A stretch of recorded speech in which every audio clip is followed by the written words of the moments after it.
What if I told you that Lewis Hamilton's retirement on the third day of testing in Bahrain was not a simple mechanical problem, but proof that Ferrari has found something that could completely change the balance of power in 2026? The FIA has just published new data from the SF26 after that DNF in Sakhir, and what they reveal does not point to illegality.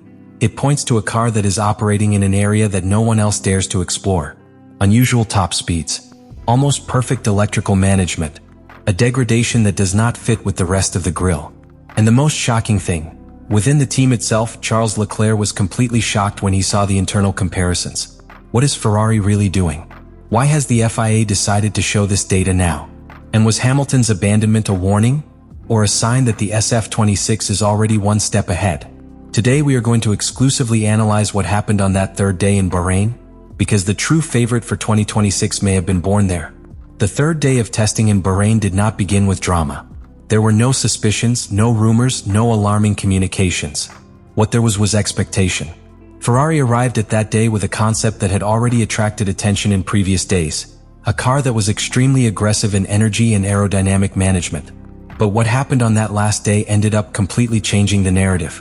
The FIA, after the abandonment of Lewis Hamilton, decided to publish a new batch of technical data for the SF26. And this is where the really interesting thing begins. Because there was no talk of illegality. There was no talk of sanction. Metrics were talked about. Electrical deployment curves. Top speed records in Sakhir. Behavior in slow traction. Tire degradation in long runs. Cold data. But when that data is analyzed together, it tells a very clear story. Ferrari is pushing the 2026 regulation to the permitted operating limit. One of the most impressive points was the electrical display. The SF26 showed very little clipping at the end of the straight. This means that the car manages to maintain energy delivery for longer than other cars that were already running out of power before braking. In a regulation where the electrical part gains strategic weight, this advantage is not marginal. It is structural. While other teams continue to adjust maps to avoid running out of power in the last sector, Ferrari is managing to sustain power until the end of the straight. But it's not just that. Slow traction behavior was another of the factors highlighted in the published data.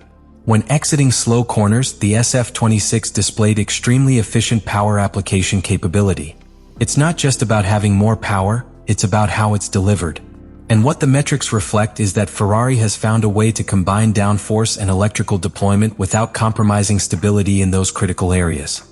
And then there is the degradation. On long runs with the C3 compound, the car showed surprisingly controlled degradation. While other teams experienced sharper drops in pace throughout the stint, Ferrari managed to maintain consistency. This is key because many times a car can be fast on a lap and suffer in the race. But what emerges from the third day in Bahrain is that the SF26 not only has peak performance, it also has stability and rhythm. Then comes Hamilton's DNF. And at that moment, the initial reading was simple. Mechanical problem, end of the day, session over. But when crossing this abandonment with the data that the FIA later makes public, the interpretation changes. The narrative that is beginning to be built is that Ferrari was running with aggressive maps, exploring the maximum performance ceiling in an environment where many rivals opted for caution. It doesn't seem like a general structural failure, but rather the toll of pushing an extremely ambitious package to the limit. Within the team, there was also an internal impact. The telemetry and pace comparisons left even Charles Leclerc baffled. Not because of a lack of performance, but because of the radical behavior of the car in certain phases of the lap. The SF26 is not a conventional car. It is a car that seems to have found superior performance, but that requires a very precise operating window. The third day of testing in Bahrain, therefore, was not simply another day of accumulating kilometers. It was the moment in which it became clear that Ferrari is betting big, very strong. And when the FIA decides to publish specific data about a car after a retirement, it does not do so by chance. It does it because there is something worth following. The third day in Bahrain left more than just striking numbers. It left an uncomfortable feeling in the paddock. Because when a team begins to combine top speed, stability in slow traction and low degradation in long runs, it is normal that there will be a sacrifice at some point. But the data published after Hamilton's DNF does not show an unbalanced car. They show a car extremely optimized in three areas that, under the 2026 regulation, are decisive.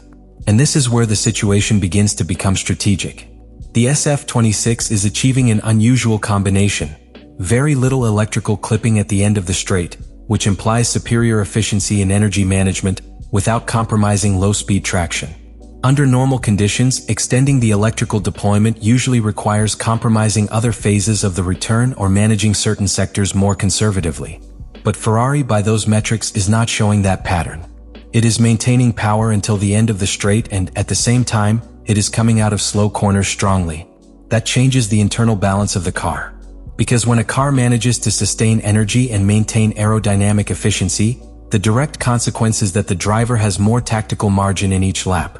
He can defend better, he can attack better, and he can modulate his pace without dropping abruptly in performance. And if you add to that a controlled degradation in long runs with the C3, the result is a car that not only has peak but consistency. Now, this technical aggressiveness has a cost. Hamilton's abandonment fits within a pattern that many analysts are beginning to interpret as the toll of exploring the mechanical limit. When you push aggressive maps in a test environment, when you prioritize performance ceiling over prudence, specific glitches may appear. But that does not mean structural weakness. It means that you are working in an area that others have not yet stepped into. And here comes the internal reaction. The internal comparisons of pace and telemetry generated surprise even within the team. Leclerc himself was struck by certain differences in the car's behavior compared to previous configurations. Not because it was slow, but because the performance that the SF26 was showing in certain phases of the lap was radically different from what Ferrari had experienced in previous cycles. This reveals something important. Ferrari is not simply evolving a concept. You are trying to redefine your operating window. The third day of testing in Bahrain was the point where that ambition was publicly exposed. The FIA, by making certain data public, is not suggesting irregularity. It's monitoring. Because when a team seems to find an extremely efficient combination of energy, charging, and tires, the regulator wants to make sure that that advantage arises within the permitted framework. And that, in narrative terms, puts Ferrari in a very particular position. They do not leave Bahrain as victims of a problem. They come out as the team that has pushed the performance ceiling the highest, but also as the team that now must demonstrate that it can sustain that level without compromising reliability. Because one thing is to find performance in testing. It is quite another to maintain it throughout a championship. Because if we put all the pieces together, the electrical deployment with almost no clipping, the sustained top speed on the straight, the solid traction in slow corners, and a controlled degradation in long runs, what appears is a coherent pattern. It is not an isolated coincidence. It is a worked concept.